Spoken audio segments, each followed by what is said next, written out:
Buenas tardes a todos y bienvenidos a otro servicio de meditación de la Iglesia Union Church. Antes de iniciar con el mensaje, vamos a poner este servicio en las manos del Señor. Oremos. Padre Celestial, estamos tan agradecidos por tu amor y tu misericordia. Y qué deleite es poder tomar un descanso de nuestras actividades diarias y enfocarnos en ti. Aprender más de ti. Ponemos este servicio en las manos del Espíritu Santo para que guíe esas palabras a nuestros corazones y que se hagan rema, que tomen vida en nuestra relación contigo. Oramos, Señor, que tú bendigas a cada persona que está oyendo y ponemos, Señor, este servicio en tus manos. Oramos. Amén. Muy bien, el mensaje del día de hoy es una continuación de mis mensajes anteriores acerca de la fe. El título del mensaje el día de hoy es Fe y Salvación. Es realmente un tema fascinante, de especial importancia y desafío a la vez. La salvación y la vida eterna en el cielo con Dios y con Jesús es la esencia, es el punto central del cristianismo. De esto se trata el cristianismo mismo. Todo lo demás palidece en comparación a este tema. Como Pablo nos dice en 1 Corintios 15, versículo 17 al 19, y si Cristo no ha resucitado, vuestra fe es vana. Seguís en vuestros pecados. Entonces, también los que han dormido en Cristo están perdidos. Si solo para esta vida tenemos esperanza en Cristo, somos los más dignos de lástima de todos.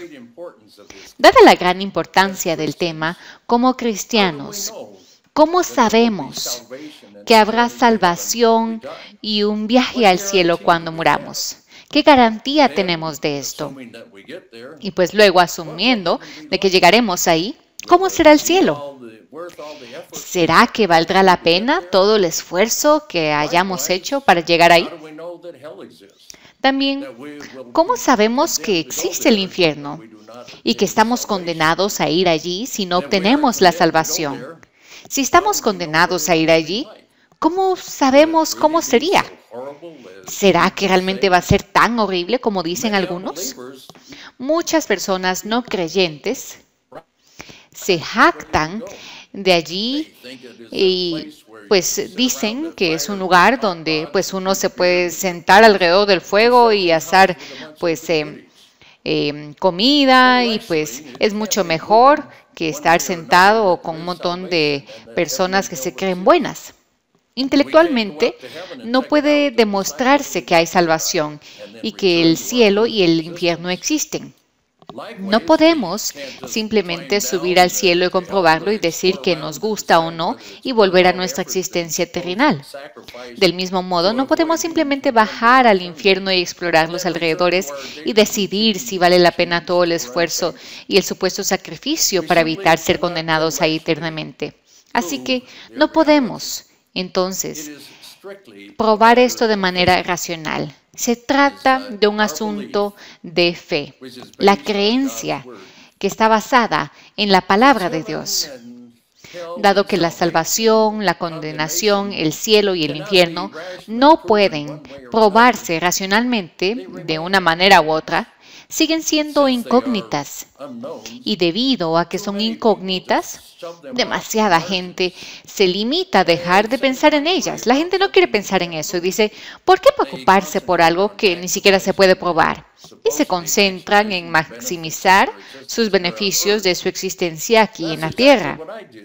Y pues eso fue exactamente lo que yo hice durante unos 35 años antes de conocer a Jesús. Así que ignorar este tema de la salvación, ¿es una decisión sabia o es la peor decisión que se puede tomar? Porque si existe la vida eterna con Dios por medio de Cristo o la condenación eterna por medio del rechazo, entonces ignorar la oportunidad de la salvación es un error fatal en toda la extensión de la palabra. Si no hay cielo ni infierno, entonces no hay consecuencias eternas. Así que la calidad de nuestra vida, en verdad, sería pues lo único que importara. Pero la realidad es que o el cielo y la tierra existen o no. Es totalmente irrelevante lo que pensemos.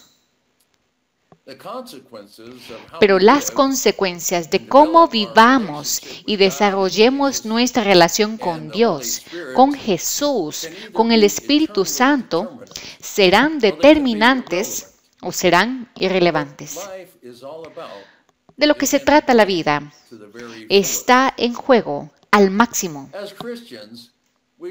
Como cristianos, debemos saber que hay muchos pasajes bíblicos que mencionan la salvación.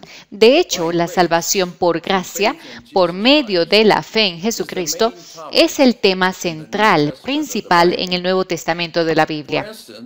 Por ejemplo, Jesús nos dice esto en Juan 14:6. Yo soy el camino, la verdad y la vida. En el libro de los Hechos 4:12 también lo confirma y dice, la salvación no se encuentra en ningún otro, porque no hay otro nombre bajo el cielo dado a la humanidad porque podamos ser salvos.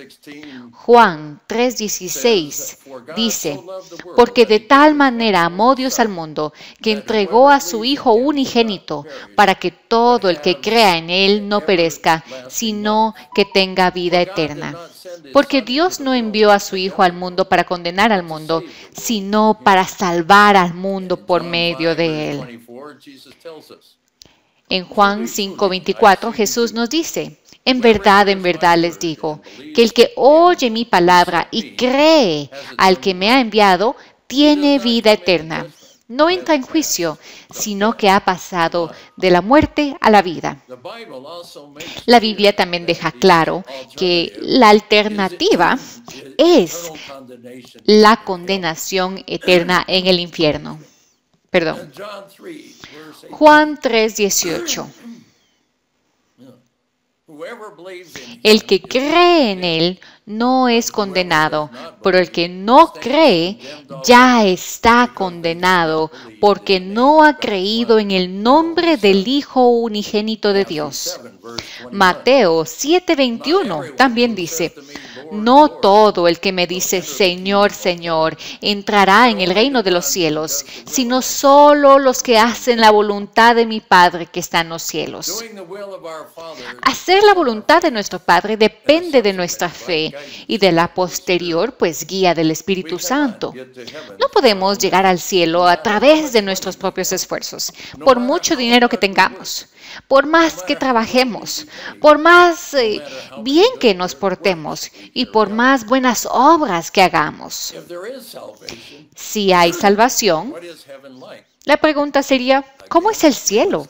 Bueno, de nuevo, vamos entonces a ver qué nos dice la palabra del Señor. El libro de Apocalipsis 4, del 1 al 2 dice, después de esto miré, y allí delante de mí había una puerta abierta en el cielo, y la voz que había oído primero hablándome como una trompeta dijo, sube aquí y te mostraré lo que debe suceder después de esto. Al instante estuve en el Espíritu, y ante mí había un trono en el cielo con alguien sentado en él. En el libro de Apocalipsis 21, del 1 al 3, dice, entonces vi un cielo nuevo y una tierra nueva, porque el primer cielo y la primera tierra habían desaparecido, y ya no había mar. Vi la ciudad santa, la nueva Jerusalén, bajando del cielo desde Dios, preparada como una novia bellamente vestida para su esposo. Y oí una fuerte voz del trono que decía, mira, la morada de Dios está ahora en medio del pueblo, y Él habitará con él. A continuación también encontramos una descripción detallada del cielo en el libro de Apocalipsis 21 y 22. Sin embargo, el tiempo no nos permite leer estos pasajes, pero sí les recomiendo que por favor los lean ustedes para obtener esos detalles. En 1864, Charles Baudelaire lo expresó sucintamente. La artimaña más astuta del diablo es persuadirle a usted de que él no existe, y lo ha conseguido con mucha gente.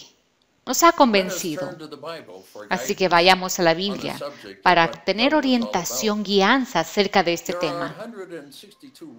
Solo en el Nuevo Testamento hay más de 162 referencias que advierten acerca del infierno, y más de 70 de estas referencias fueron pronunciadas por el Señor Jesucristo.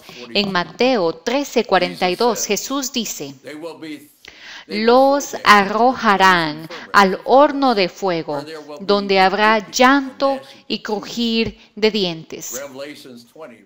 Apocalipsis 20:10 dice: y el diablo, que los engañaba, fue arrojado al lago de azufre ardiente, donde habían sido arrojados la bestia y el falso profeta. Serán atormentados día y noche por los siglos de los siglos. Apocalipsis 12. Del 12 al 15 dice: los muertos fueron juzgados según lo que habían hecho, tal como está registrado en los libros. El mar entregó los muertos que habían en él, y la muerte y el Hades entregaron los muertos que habían en ellos, y cada uno fue juzgado según lo que había hecho. Entonces la muerte y el Hades fueron arrojados al lago de fuego. El lago de fuego es la segunda muerte. Todo aquel cuyo nombre no se encontró escrito en el libro de la vida fue arrojado al lago de fuego. En el libro de Lucas 16:24 también encontramos detalles acerca de ese hombre rico que trató mal al mendigo Lázaro. Dice: entonces le llamó: Padre Abraham, ten piedad de mí, y envía a Lázaro para que me moje la punta de su dedo en agua y refresque mi lengua, porque estoy agonizando en este fuego. Y el versículo 26 da la respuesta de Abraham: y después de todo esto, entre nosotros y vosotros se ha abierto un gran abismo, de modo que los que quieren ir de aquí a vosotros no pueden, ni nadie puede cruzar de allí a nosotros. Así que está absolutamente claro en la palabra de Dios que el cielo es un lugar atractivo, más allá de lo que las palabras pueden describir. Sin embargo, el infierno definitivamente es un lugar en el que nadie querría pasar la eternidad. Entonces la pregunta es: ¿qué tan fuerte es su fe de creer de que esto es una realidad absoluta y no una mera cuestión de imaginación humana? Dios no espera que tengamos una montaña de fe basada en pruebas del tamaño de un grano de mostaza.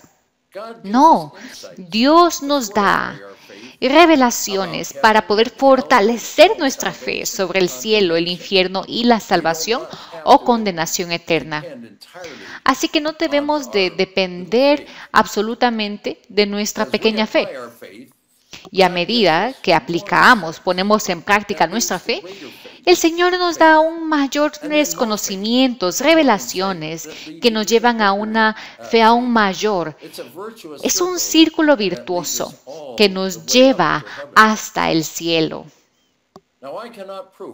Yo no puedo probar lo siguiente, pero creo que sí hay revelaciones, como lo mencioné.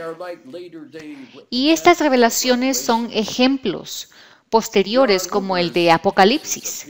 Existen muchos casos de personas que han tenido experiencias cercanas a la muerte o que de hecho han sido declaradas clínicamente muertas, a veces durante horas, y han resucitado o regresado de la muerte.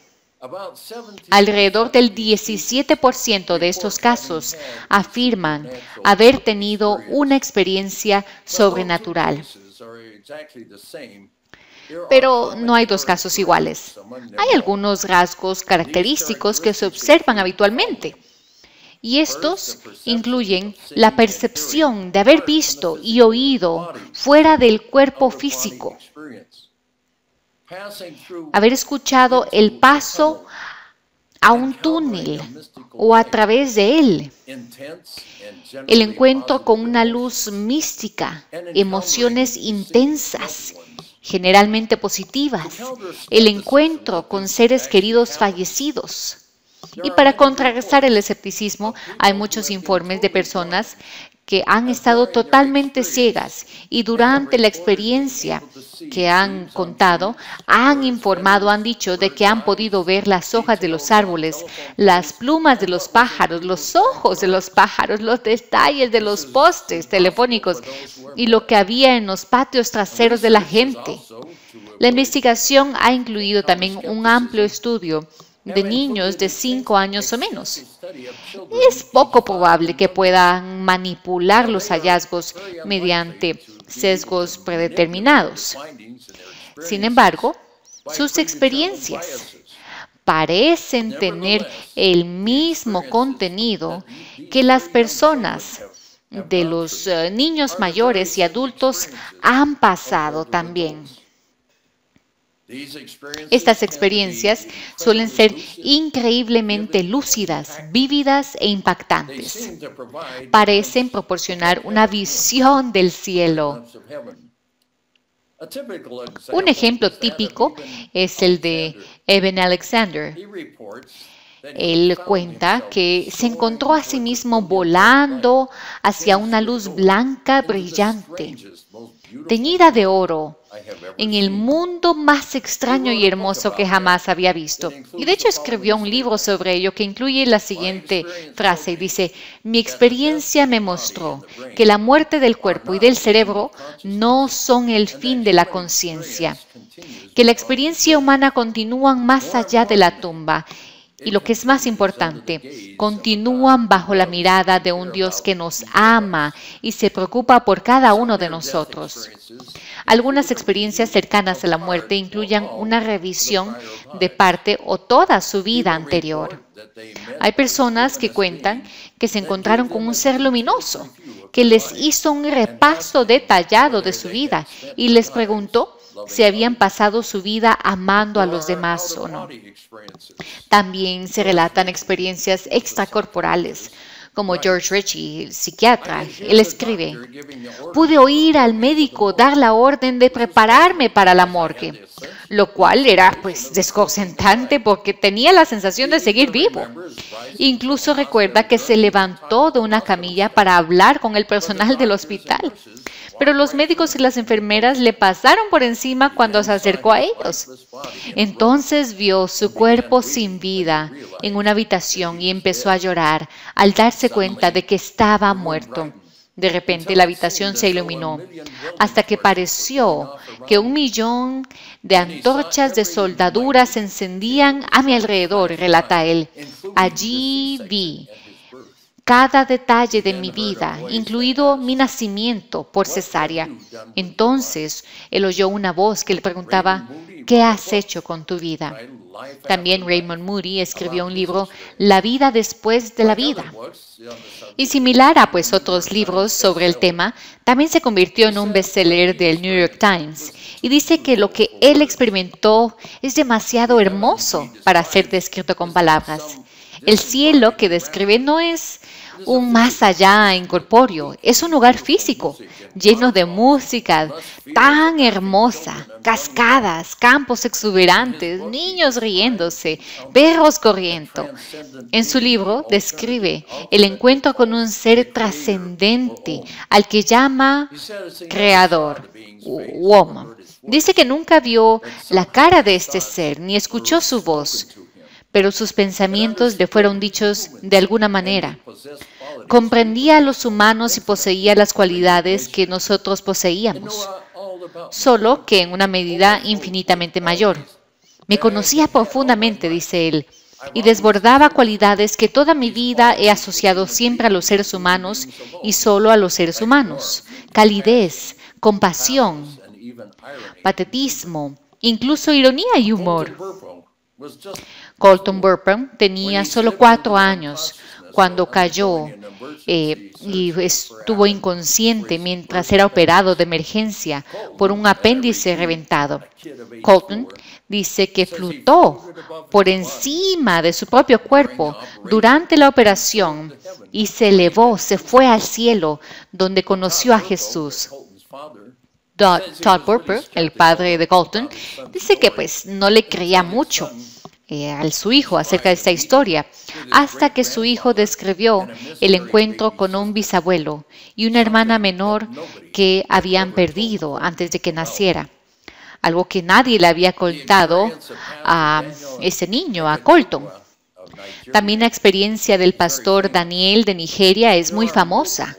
Y hay muchos testigos y otras pruebas innegables que avalan la muerte de ese pastor y su vuelta a la vida.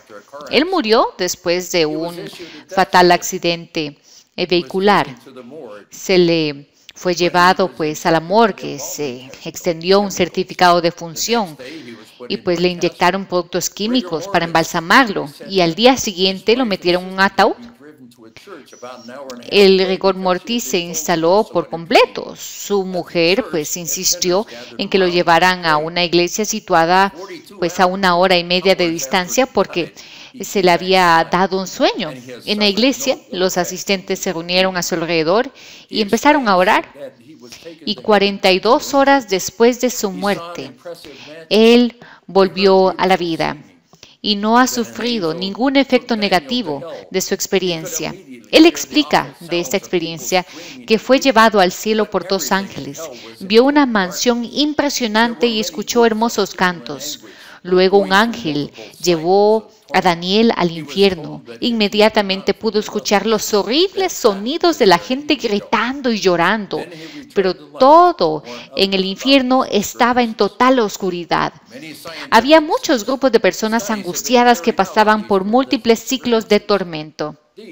Se le dijo que si no perdonaban a los demás, allí es donde iría. Entonces volvió a la vida para advertir a los demás sobre su experiencia.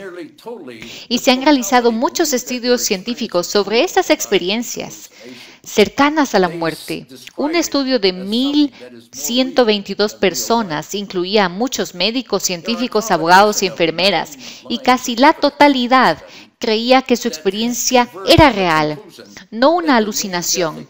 Algunos la describen como más real que la vida real. La combinación de 9 líneas de evidencia en el estudio converge en la conclusión de que las experiencias cercanas a la muerte son médicamente inexplicables. Son, en una palabra, reales. Hay muchos escépticos, pero la ciencia ha sido incapaz de explicar adecuadamente los sucesos basándose en el funcionamiento físico del cerebro. Estas experiencias son verdaderamente transformadoras. Cuando Pablo se encontró cara a cara con Jesús en el camino a Damasco, su vida cambió radicalmente. Y del mismo modo, la mayoría de los que han tenido experiencias cercanas a la muerte han experimentado grandes cambios en sus vidas. Otro 25% ha experimentado cambios moderados. Sea lo que perseguían antes, ya sea poder, dinero, fama, su experiencia les enseñó que de lo que se trata realmente en la vida es aprender a amar. Es más probable que tengan un menor miedo a la muerte, una mayor creencia en la vida después de la muerte, también intereses por el sentido de la vida, también la aceptación a otras personas y que sean mucho más amorosos y empáticos con otras personas. A veces, las secuelas pueden tardar años en manifestarse plenamente. Y las secuelas pueden ser tan importantes que las personas que tienen esa experiencia pueden parecer personas muy diferentes para sus seres queridos y familiares. Yo también he tenido mis propias experiencias al enfrentarme a lo que ocurre al final de la vida terrenal. No son tan drásticas como las que he relatado y yo no estuve pues al borde de la muerte. Sin embargo, han tenido un impacto increíble en mi vida y pues les voy a contar una. Hace unos años fui a un retiro pues de la iglesia. Hablamos acerca del amor de Jesús, de la paz del Espíritu Santo. Fue una experiencia pues celestial.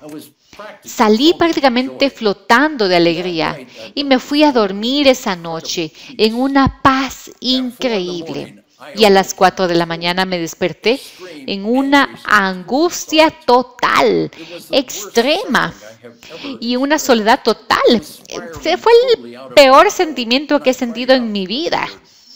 Y pues yo estaba ahí saliendo totalmente de control y le clamé al Señor y me calmó.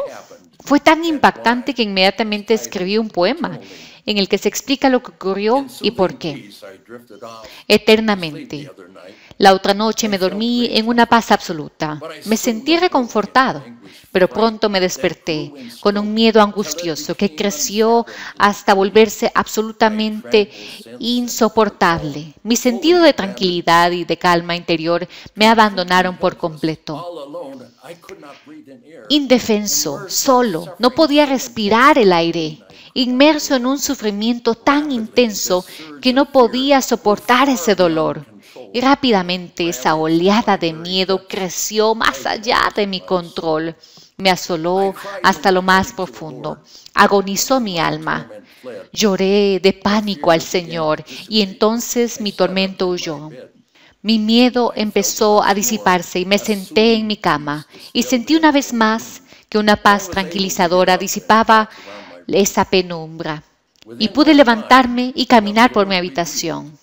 Pero dentro de mi mente el Señor reveló que había sentido el sabor de la muerte, ese terror total del vacío, cuando respiramos nuestro último aliento, la agonía que sentiremos, el abismo en el que estaremos si negamos seguir a Cristo, pero glorificamos nuestro pecado. Por un breve instante, Dios quitó esa cobertura que me ha dado y me dejó sentir el tormento que durará por la eternidad para aquellos que caen en la astucia, en las artimañas de Satanás y que se apartan del cielo en ausencia total de la misericordia de Dios y su amor ilimitado. Pero elegimos no temer al Señor, nos burlamos de Él. La existencia del infierno lo hacemos broma, nos burlamos del sufrimiento eterno al que se enfrentan los confinados allí y ridiculizamos la seriedad de estar sin la gracia de Dios. Pero desde esta revelación a esa tortura, enfáticamente digo, arrepiéntete del pecado y vuélvete a Dios y a sus mandamientos. Dale al destino que tendrás en la muerte la máxima prioridad, porque la recompensa o el costo de lo que elijas durará eternamente. Usted puede decidir, ser escéptico acerca de esas experiencias cercanas a la muerte, porque no hay ninguna prueba definitiva que sea absoluta acerca del cielo y del infierno, aunque la ciencia no pueda explicarlas en absoluto. Incluso, prescindiendo de ellas, no tengo ninguna duda sobre la existencia de los dos. No tengo ninguna duda sobre la salvación por medio de Jesucristo y no tengo ninguna duda sobre la bendición absoluta de ir al cielo en vez de ir al infierno al final de nuestras vidas terrenales. No me preocupan los detalles de cómo son. La magnitud de su alcance va mucho más allá de la capacidad de las palabras y de las mentes humanas. Pero lo que yo haré es poder enfocarme en hacer crecer mi fe, en mi salvación por medio de Jesucristo y poder aferrarme al Espíritu Santo. Ese es el objetivo más importante de la vida. Y eso nos transforma nuestra forma de vivir. Y nada se le compara. Espero que con mi mensaje le haya convencido de eso también y que le haya motivado a actuar según esto. Oremos. Padre Celestial, nuestra fe está en ti, en la bendición eterna. Ayúdanos, Señor, a poder aceptar a Jesús como nuestro Señor y Salvador, porque es a través, mediante de nuestra fe, que podemos obtener tus bendiciones.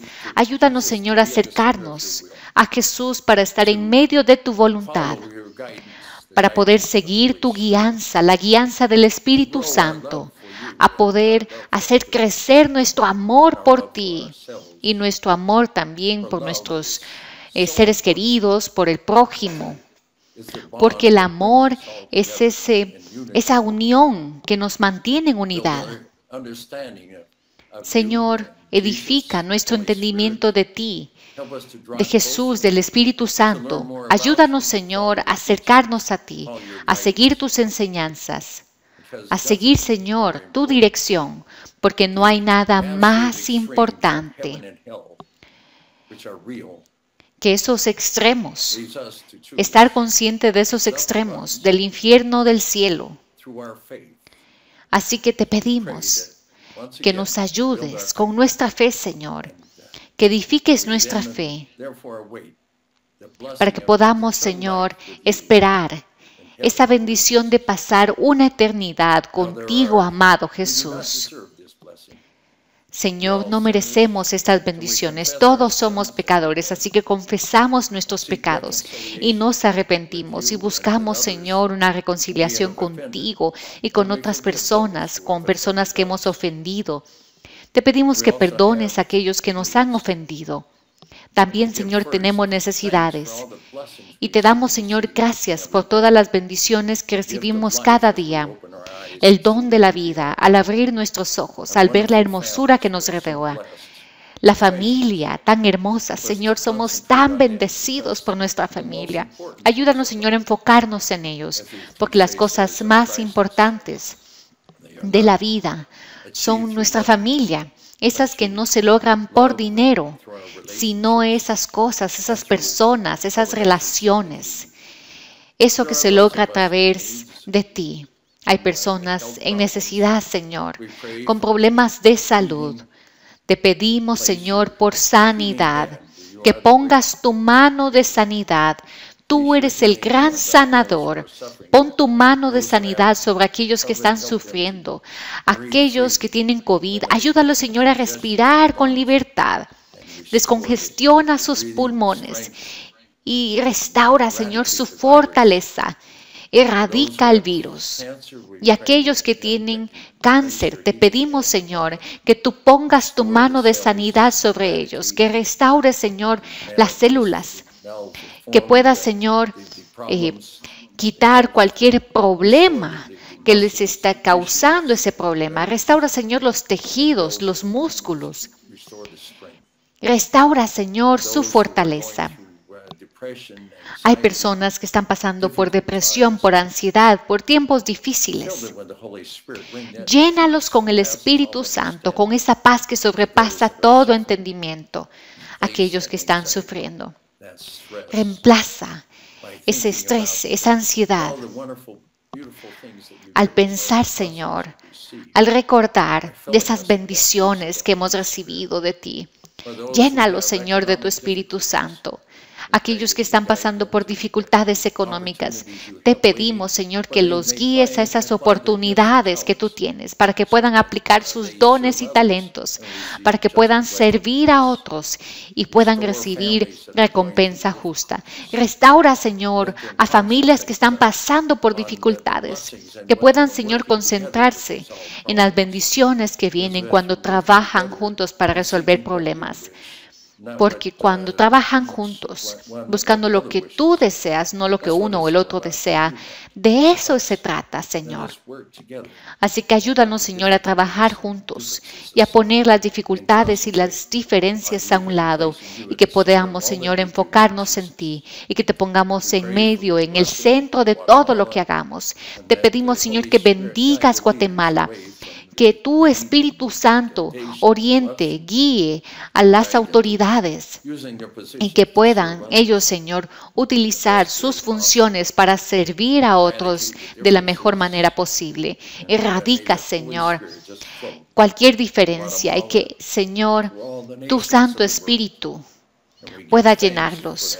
Te damos gracias, Señor, por esa paz que nos das, a través de esa relación que tenemos contigo, de la bendición del Espíritu Santo. Y te damos gracias en el nombre de Jesús. Amén.